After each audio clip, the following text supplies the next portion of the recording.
kita memberikan kompresi, ya, kompresi. Tapi kita ada space, ada jarak, ada waktu yang kita ambil kembali, bergeser seperti ini, angkat kepala, kita memakan waktu, ya. Diusahakan tidak ada seperti itu. Jadi pada saat kita berjongkok siaga seperti ini, sudah dalam keadaan di tengah-tengah. Jangan terlalu di pinggir sebelah kiri, juga jangan terlalu pinggir sebelah kanan.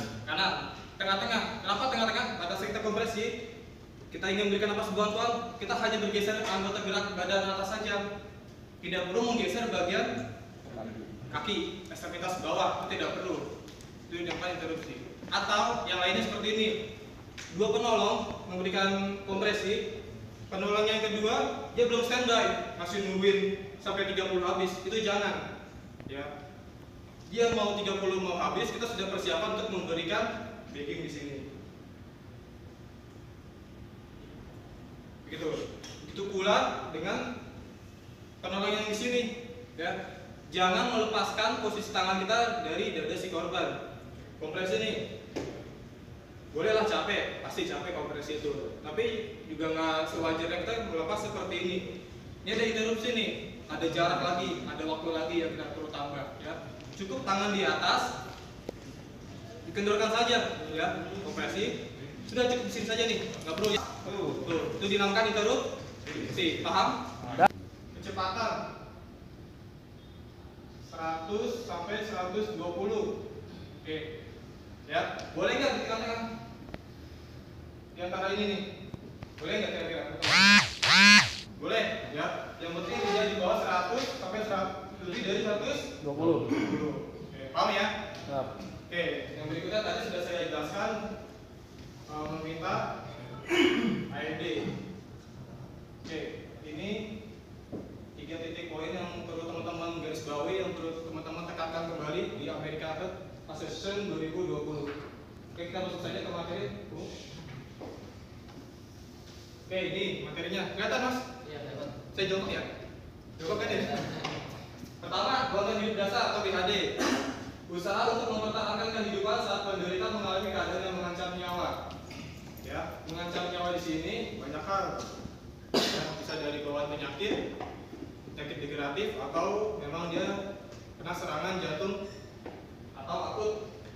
Ya, sini sudah lihat ya, sudah paham ya, ada gambaran yang BHD seperti ini. Oke, lanjut. Nah, ini langkah RJP kita di hari ini khusus di materi RJP. Pertama, Jenger itu bahaya, ya. Sebelum kita menyentuh korban, pastikan dulu di sini. Mohon maaf, saya menggunakan spidol untuk menunjuk. Menggunakan 3A. Ada ingat 3A? Aman diri, Ya, satu orang. Aman diri, aman korban, aman lingkungan. ada yang lain? Tapi secara urutan yang betul itu seperti aman diri, aman lingkungan, aman korban. Ya, jangan dibalik. Kenapa jangan dibalik? Contoh seperti ini. Aman diri, kita sebagai penolong menggunakan sarung tangan, ya, spoon, plastik atau apapun, ya. Korbannya ada di tengah jalan. Ya. Kita mau nolongin, tapi lingkungannya nggak aman. Kita nyebrang ketabrak, korbannya menjadi 2. Jadi yang pertama, aman diri, kita dulu sudah aman. Lihat lingkungannya dulu. Lingkungannya sudah aman, kita baru Pak atau Bu, tidak berespon. Langkah selanjutnya, Bu apa? Fit tadi verbal, ya. Boleh kita goyang-goyangin dulu.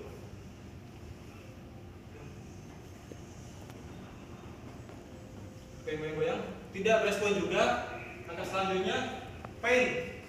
Pain itu memberikan sakit, tuh, rasakan nyeri. Ada 3 titik yang di tubuh manusia, bisa di tulang sternum agak turun sedikit, ini nyeri.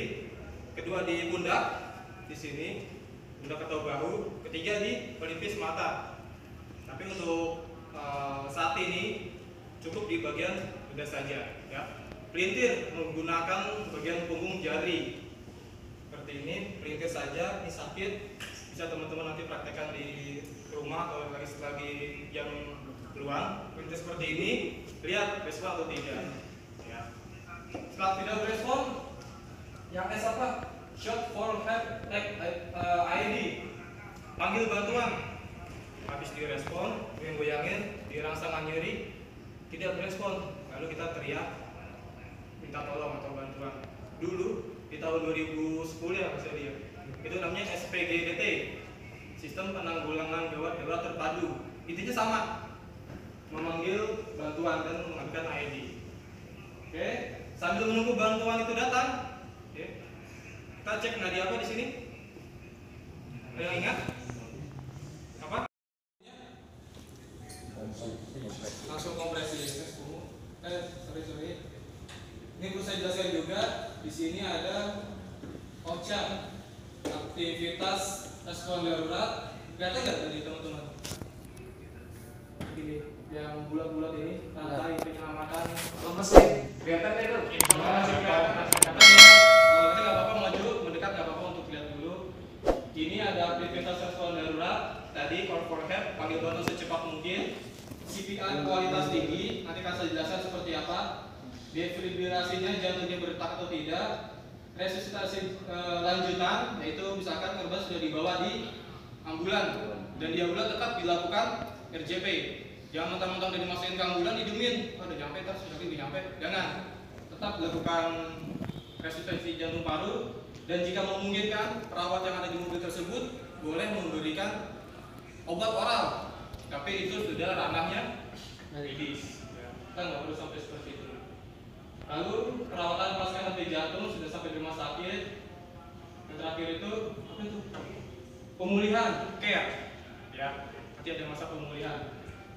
Tadi nomor yang aktivasi respon sudah saya jelaskan tadi ya, for help ya, meminta bantuan sekaligus ID. CPR kualitas tinggi tadi sudah saya singgung sebelumnya 100 sampai 120. Boleh nggak diantara jeda? Boleh nggak diantara 100 sampai 120? Itu boleh. Biasanya sudah, bisa dilanjutkan juga sudah. Oke. Kita langsung prakteknya ya. Nah ini yang tadi sudah jelaskan, personal hygiene ini APD, melindungi diri Anda dari terjadinya infeksi kuman. Gunakan sarung tangan.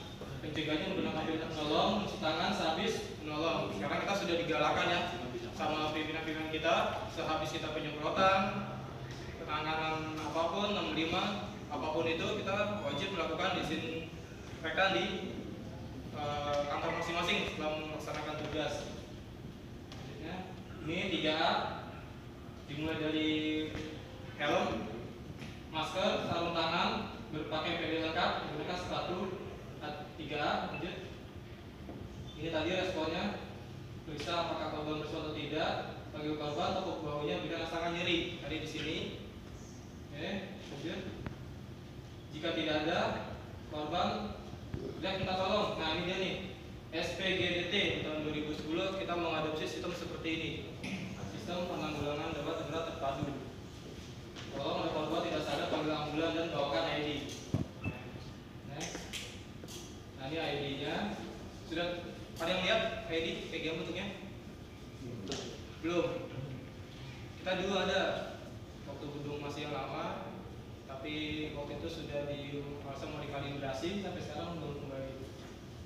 Ini alatnya kurang seperti ini, terdiri dari 2 pad, ada gel, ada remote, ada juga yang dilengkapi baterai, ada juga yang langsung colok ke listrik. Ini ilustrasi gambar yang dengan rasakan tadi sudah saya jelaskan, menempelkan bagian kuping dan lubang kepis dada. Ini tadi nafas dilakukan RJP seperti 30/2. Titik tekannya sudah tahu ya, titik tekan dari kompresi pertengahan dada atau tulang sternum itu kalau laki-laki ya. Ini dada. Ada 2 puting untuk laki-laki, boleh ditarik garis lurus, letakkan di sini boleh, tapi nggak berlaku untuk perempuan. Karena perempuan ada berlebih lah, bisa diukur. Apalagi nenek-nenek kendor sampai ke bawah sini, sampai sini diukur sampai sini, jangan. Silapnya aja. Next. Oke, ini posisi penolong tegak lurus terhadap korban, kedalaman 5 sampai 6. Pada saat tidak menekan dada, jangan lupa pusat penekanan. Ini ya, penekan juga di sini. Tadi interupsinya di sini. Jangan terpaku dengan memberikan napas buatan kita lepas. Ini akan menjadi interupsi kelamaan. Cukup di sini angkat sedikit saja. Kecepatan 100 sampai 120. Ini berikan 30 kompresi 2 kali napas buatan. Next. Ini penggunaan ID-nya.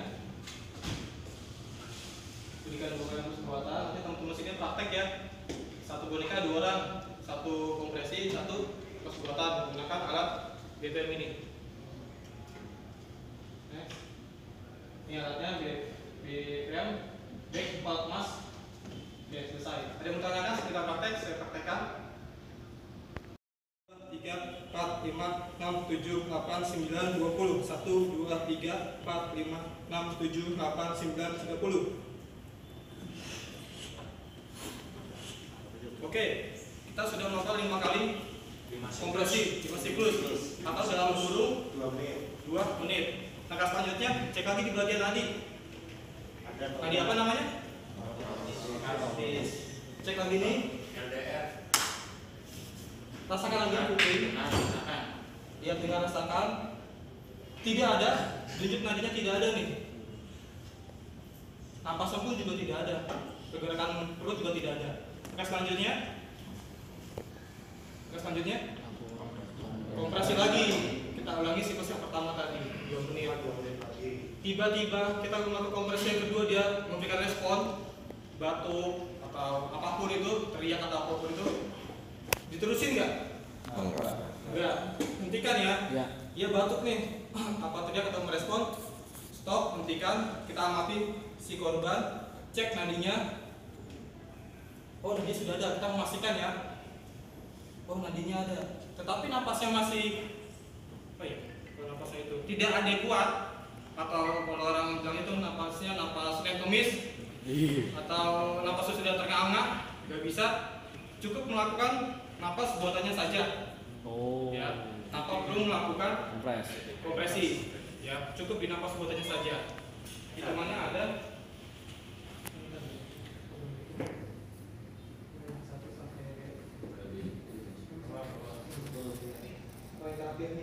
Kemudian napas buatan 10 sampai 12 kali per menit selama 2 menit. Sudah tahu hitungannya?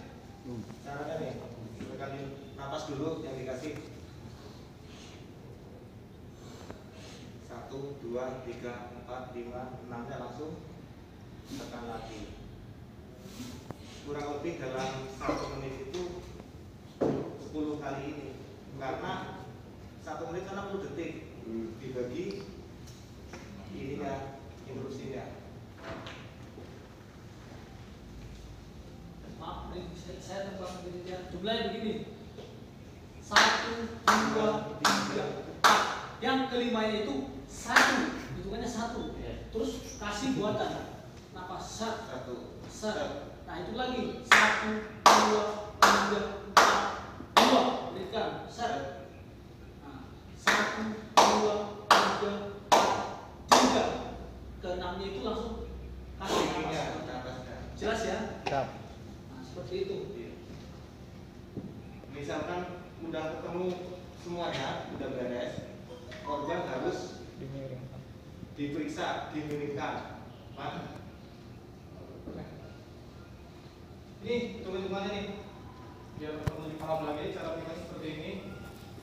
Tadi Mas Ari sudah menjelaskan dan Mumu sudah menjelaskan. Sekarang kita melihat visual di angkanya.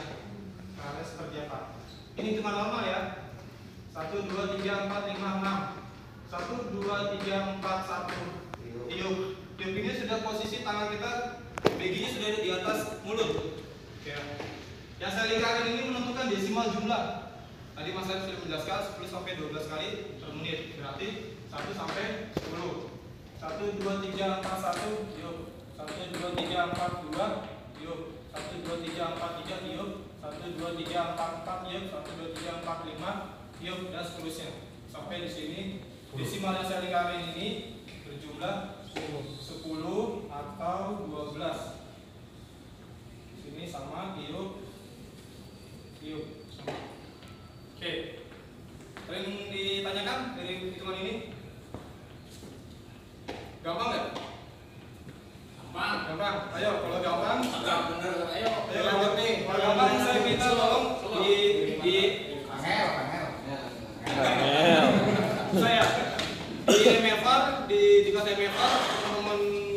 siswanya itu disuruh menghitung bersama-sama biasanya. 1, 2, 3, 4, 1 tiup, 1, 2, 3, 4, 2 tiup. Ya. 1, 2, 3, 4, 3 tiup. Oke, bisa ya? Kita hitung bersama-sama nih. Oke. 1, 2, Oke, komando dari saya. 1, 2, 3. 1, 2, 3, 4, 1 tiup. 1, 2, 3, 4, 2 tiup. 1, 2, 3, 4, 3 tiup. Itu bisa. Gampang ya? Gampang. Oke. Ya, tas sore kita pulih ntar. Angel. Angel. Oke. Kita bungkus ya. Setelah korbannya sudah kan pulih, napasnya ada, nadinya ada, kita langkah selanjutnya itu diharuskan memiringkan korban. Kalau korbannya masih emang lemes, masih pengen tiduran, kita miringin aja. Khawatir masih ada sumbatan air liur ataupun darah ataupun itu, kita maksudnya untuk biar dia bisa keluar sendiri dengan sendirinya. Oke, namanya miring stabil atau miring mantap, atau bahasa Inggrisnya itu recovery position. Oke, recovery position.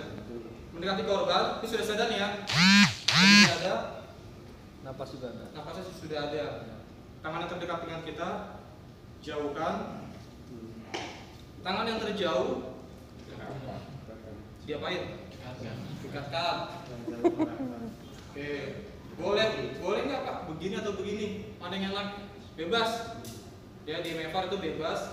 Kenapa bebas? Kita nggak tahu nih. Misalkan di sini habis kena terbentur merasa sakit atau gimana, dia nggak nyaman, dia begini boleh. Atau kebalikannya, misalkan di sini habis luka atau apapun, jadi menggunakan punggung.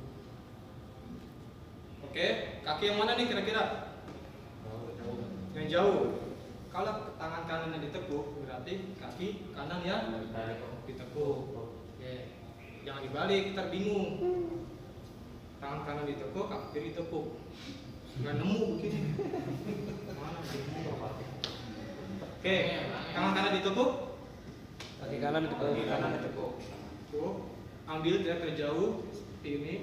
Oke, seperti hitungan ketiga, komando boleh dimiringkan. Kalau ada 2 orang boleh nggak Pak? Boleh, nggak masalah. Miringkan, tahan dulu menggunakan bagian tungkai kita, ini tungkai ya. Bagian tungkai,